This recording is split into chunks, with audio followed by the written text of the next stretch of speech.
This video is an addendum to the series about the 8 counts that the courts ruled were factually sufficient to be put forth for a recall against Sheriff Hatcher. Along with these 8 counts, we wanted to address some common questions and concerns that have come up. Myth number 1 that we want to address is that this recall is unconstitutional or that it denies Sheriff Hatcher due process.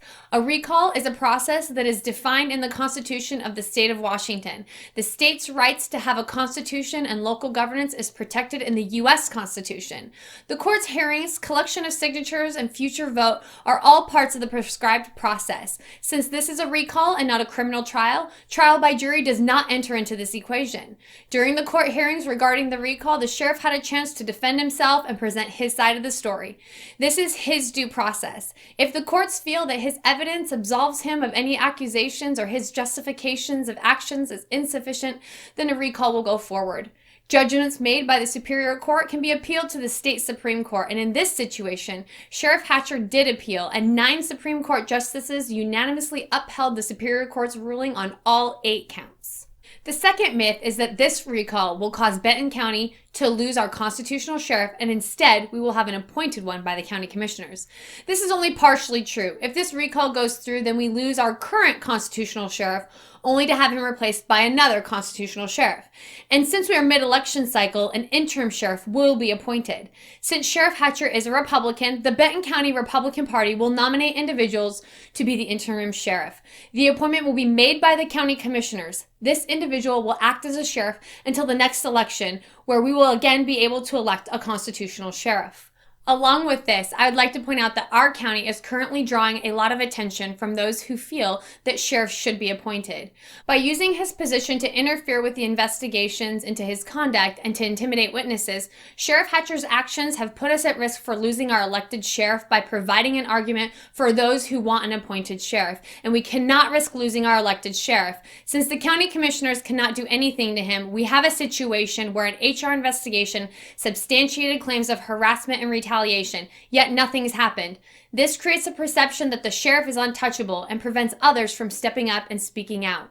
We need this recall to go through to show that we the people can and will hold our elected officials responsible for their actions, and that we can be trusted to govern ourselves. The third myth that we'd like to address is that this is just a political attack. While I can't speak for the motives of the county commissioners, it's true that there's been some bad blood between Commissioner Delvin and Sheriff Hatcher. However, Commissioner Small used to work with Sheriff Hatcher and was really good friends with him. Why would Commissioner Small turn his back on the sheriff if there wasn't some truth to these allegations? Even so, the commissioners have no input into this recall. Likewise, the county prosecutor, Andy Miller, also has no input. Yes, some of the documents do need to go through his office, but he has no control over what charges are filed and how the recall is handled. This is not about the divorce either. The divorce did lead to evidence being uncovered, like the ammunition, but the sheriff is not being recalled because he's getting a divorce. Along with the myth that this is a political attack, the fourth myth is that this is the work of communists, liberals, and defunders. The deputies who voted no confidence and provided testimony are certainly not defunders. The committee to recall Sheriff Jerry Hatcher is made up of individuals who have family and friends who are in law enforcement and stand behind our deputies. The committee is also made up of conservatives who consider themselves Republicans and are trying to preserve the position of elected sheriff. Most of the deputies also consider themselves conservatives and have sworn an oath to support the Constitution. Just because members of the community disagree on the validity of the recall does not mean one group is communist. They have simply looked at the evidence and come to a different conclusion. The fifth myth that we want to discuss is that there's only a small nucleus of deputies who don't support the sheriff. While there are only a few deputies listed on the court documents, that does not mean that there are not more stories to be told. When the vote of no confidence was taken by the deputies, over 90% of the deputies participated in the anonymous voting. Of those who voted, 100% voted no confidence. One of the deputies that abstained from voting later came out and admitted to abstaining because he wanted more time to review the facts. He has since unequivocally stated that he has no confidence in the sheriff. The sixth myth is that deputies lied in their interviews. The deputies who were interviewed were command staff and others in leadership roles. These are some of our best deputies. If the best of the department are a bunch of liars who are willing to lie in court documents, then all of the actions of the entire department are suspect. This is a serious accusation to be throwing around. Sheriff Hatcher tried to place some of the officers who testified against him on the Brady list. This is a list of officers whose integrity is questionable and whose testimonies may be inadmissible in court. Being placed on the Brady list is essentially a death sentence for a law enforcement career. When Sheriff Hatcher submitted his Brady report, the only evidence he was able to provide was his word and a couple of substandard polygraph tests that utilized questions that the sheriff wrote and did not cover all of the points against him. As such, the claim of these deputies being Brady cops was not validated. This is just another example of the sheriff retaliating against those who have testified against him. The seventh myth is that this is a union issue, or that this is just a labor dispute. Calling the Deputy Guild a union is a bit misleading. The Guild is not part of a national or conglomerate union. It is solely composed of Benton County deputies. This is not a union takeover. This isn't even a labor dispute. The deputies are not looking for more pay or better benefits. This is simply recognition that Sheriff Hatcher's actions undermine the integrity of the office of sheriff, destroy the reputation of all members of the Benton County Sheriff's Office, and jeopardize the future of constitutional sheriffs all across the state. If sheriffs can't be held responsible for their actions by the voters, the politicians will wrest that control. We will be left with the consequences while Jerry Hatcher lives at his home in Montana. The eighth myth is that the Guild attorney, Alan Harvey, is trying to appoint his own sheriff.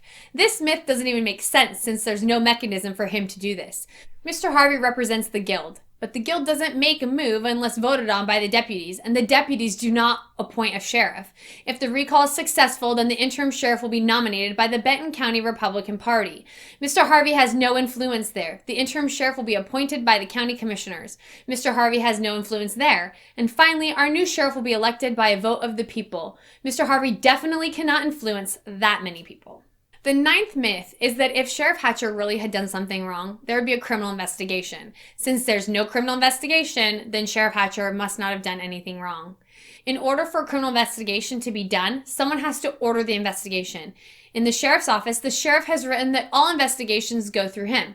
As of now, the sheriff has not ordered a criminal investigation to be started. The county went to the Washington State Patrol and asked them to open the investigation.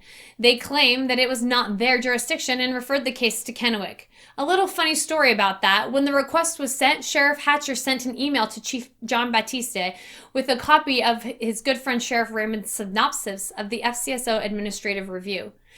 Interestingly enough, even though the review recommended a criminal investigation, Sheriff Raymond left that part out. Thus, the email to Chief Batiste just said that an investigation was done and no wrongdoing was found.